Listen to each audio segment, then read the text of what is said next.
Aujourd'hui, mardi 21 avril, c'est la journée internationale de la Shoah, une journée pour se souvenir de toutes les victimes de l'Holocauste. Nous allons nous intéresser aujourd'hui au destin tragique de Louise Pikowski, une adolescente de 16 ans qui a été arrêtée en janvier 1944 avec toute sa famille et déportée à Auschwitz, où elle n'est jamais revenue. Pour nous en parler, Stéphanie Trouillard est avec moi. Bonjour Stéphanie. Bonjour. Stéphanie Trouillard, vous êtes journaliste à France 24 et vous êtes aussi l'auteur, plus précisément la scénariste de la bande dessinée Si je reviens un jour, les lettres retrouvées de Louise Pikowski, une bande dessinée que vous avez réalisée en collaboration avec Thibault Lambert et donc qui a été éditée chez Des Ronds dans l'eau.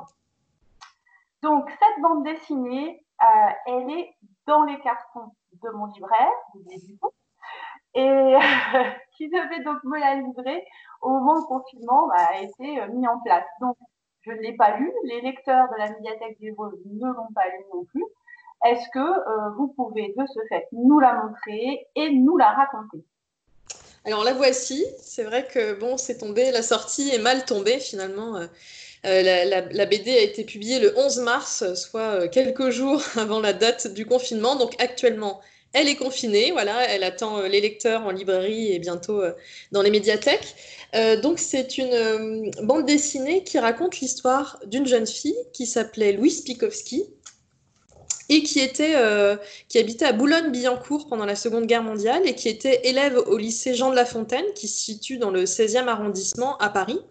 Et il y a quelques années, en fait, des lettres qui ont été écrites par cette jeune fille ont été retrouvées au sein de cet établissement, dans une armoire du lycée, un peu par hasard. En fait, c'était une professeure qui faisait un déménagement d'armoire et qui cherchait de la place et qui est tombée sur une enveloppe avec les lettres écrites par cette jeune fille durant la guerre. Et en fait, c'était des lettres qu'elle avait échangées avec l'une de ses professeurs, notamment pendant l'été 1942. Elle a eu une correspondance avec l'une de ses professeurs, qui s'appelait Mademoiselle Malingret, et elles échangeaient sur sa vie, ce qui se passait, bien entendu, la guerre, mais aussi des réflexions un peu plus profondes sur l'amitié, sur la religion, puisque Louise était juive et sa professeure était catholique. Et donc, il y avait tout un échange spirituel, intellectuel entre l'élève et sa professeure. Et donc, à partir de ces lettres, on a essayé de retracer le parcours de cette jeune fille qui, comme on l'a appris assez rapidement, a été déportée et est morte à Auschwitz. Et donc, cette bande dessinée, voilà, raconte, je vous montre quelques dessins, cette relation entre cette professeure et cet élève, cette relation très forte pendant la guerre, et montre aussi finalement comment cette famille a vécu l'occupation et la menace qui petit à petit pesait sur elle, puisque cette famille était juive jusqu'à leur arrestation. Voilà, on découvre la vie quotidienne de Louise, sa vie au lycée, et bien entendu cette menace qui pèse. C'est pour ça qu'on a mis sur cette couverture une photo. En fait, on a retrouvé aussi des vraies photos de la famille. Et là, c'est une adaptation de l'une de ces photos avec l'étoile juive sur les vêtements des membres de cette famille. D'accord. Et donc une histoire tragique. Et comment est né ce projet? Comment vous avez eu l'idée d'en faire une bande dessinée? Alors le projet est né il y a 4 ans en fait, donc j'ai été contactée par des professeurs de ce lycée à Paris, le lycée Jean de La Fontaine, parce qu'ils savaient pas trop comment se lancer dans des recherches pour retracer le parcours de cette jeune fille. Et moi donc je travaille à France 24 où je me suis spécialisée depuis quelques années dans l'histoire de la Seconde Guerre mondiale. Et donc je les ai aidés, on a fait ce travail ensemble d'enquête pour retracer le parcours de Louise, savoir qui elle était. On a retrouvé des membres de sa famille, on a retrouvé des camarades de classe, on a retrouvé aussi des documents d'archives pour retracer petit à petit son parcours. Et il y a 3 ans, j'ai fait ce qu'on appelle un web documentaire, donc un documentaire sur Internet pour le site de France 24, où on raconte cette enquête et en même temps, on déroule la vie de Louise. Et à la sortie de ce web documentaire, j'ai eu plusieurs propositions pour en faire un livre, parce que les gens aussi, bah, ils aiment bien le côté Internet aussi, c'est sympa, c'est interactif, mais ils avaient aussi envie d'avoir une version papier de cette histoire, donc on m'a proposé d'en faire un livre. Et je me suis dit, plutôt que d'en faire un livre classique, et vu que le web documentaire était déjà assez écrit, je me suis dit, pourquoi pas en faire une bande dessinée. et peut-être avec l'idée de toucher un autre lectorat, et notamment les plus jeunes, parce que je sais que les professeurs d'histoire utilisent beaucoup la bande dessinée dans leur enseignement, et notamment dans l'enseignement de la Seconde Guerre mondiale. Et donc, j'ai contacté des amis scénaristes que je connaissais, parce que moi, c'était pas un milieu, voilà, j'avais jamais fait de bande dessinée. Je suis une grande amatrice de BD, mais c'est un milieu que je connaissais pas. Et on m'a conseillé la maison d'édition des Ronds dans l'eau. J'ai été voir leur catalogue et j'ai vu qu'effectivement, donc c'est une maison d'édition qui est dirigée par Marie Moinard et François Boudet. Et j'ai vu qu'ils avaient dans leur catalogue beaucoup de livres assez humanistes, en fait, avec un message, un regard sur la société et sur l'histoire. Et je me suis dit que c'est ce à quoi j'aspirais aussi avec ce travail. Aussi, c'est les valeurs que nous avons à France 24. Et donc, je les ai contactés et ils ont tout de suite été emballés par le projet, par cette histoire. Ils ont été touchés par l'histoire de Louise.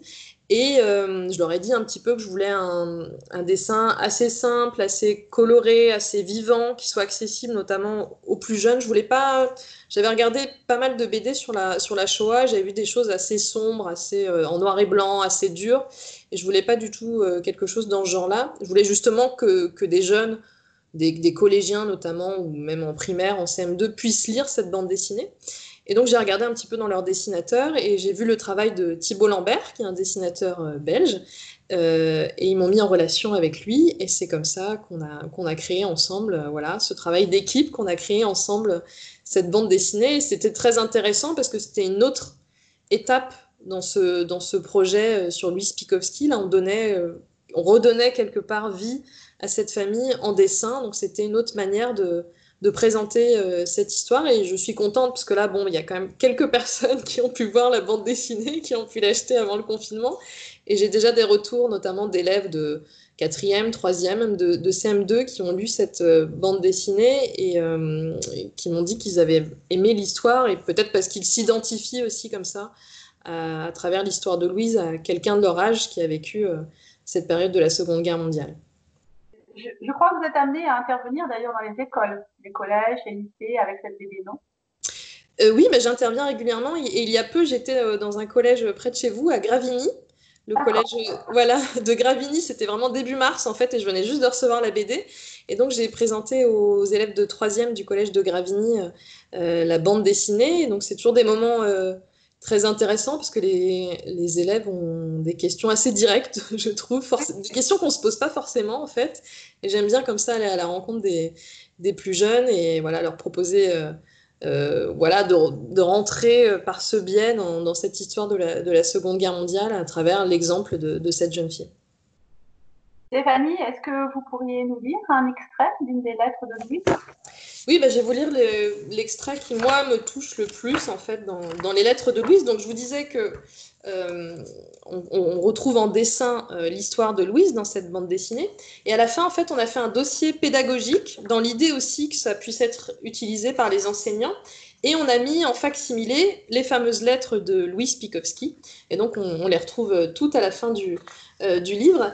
Et je voudrais vous lire un extrait qui, moi, me touche beaucoup et qui résonne aussi un peu avec la situation qu'on vit aujourd'hui, même si, voilà, c'est pas du tout la même chose par rapport à ce que Louise a vécu durant la Seconde Guerre mondiale. Mais dans ses lettres, dans l'une de ses lettres, Louise s'interroge notamment sur la notion de souffrance. Et elle dit je pense que la première source de joie, c'est comme vous nous l'avez dit, la joie de vivre, de voir clair. Je pense que les Grecs avaient raison de considérer comme la plus grande souffrance celle de ne plus voir la lumière du soleil. Oh oui, pouvoir respirer l'odeur de l'herbe, voir le soleil dans les champs, et à défaut voir même les couchers de soleil à Paris, admirer les étoiles, c'est bien la première joie. Et puis il y a la joie du devoir, que l'on a à faire chaque jour, la joie de sentir que dans sa famille et même dans la société, on tient une place, que l'on peut être utile, agréable et aimé de ceux qui nous entourent. La joie est bien en nous, quel que soit le degré de notre souffrance. Nous pouvons toujours en trouver encore un peu en pensant que notre tâche n'est jamais terminée. Je comprends maintenant ce texte de latin que j'ai traduit en 5e et dont je ne me rappelle plus que ceci. Un homme ayant perdu ses biens, dont les filles ont été emmenées en esclavage et qui dit « On ne m'a pas pris ma richesse, car ma richesse est en moi. » Voilà. Donc on voit déjà la très grande intelligence et maturité de Louise qui a écrit ces mots alors qu'elle avait 14 ans. Donc on sent voilà, une grande réflexion. Déjà, voilà, elle philosophait sur la vie et je crois que ses paroles aussi peuvent nous aider à relativiser ce qu'on vit actuellement. Alors, je crois, vous allez consommer les lettres de Louise, hein, sont disponibles au mémorial de la Shoah, pour ceux qui veulent les consulter. Oui, voilà, dans l'idée qu'elles soient bien conservées, parce qu'elles sont restées malheureusement pendant des années dans une armoire du lycée. Maintenant, elles sont bien protégées et conservées au mémorial de la Shoah, où tout le monde peut les consulter. En fait, elles sont en accès libre. Stéphanie, merci d'avoir répondu à mes questions. Merci à vous. Peut-être à bientôt sur Évreux. Oui, j'espère. À bientôt. Au revoir.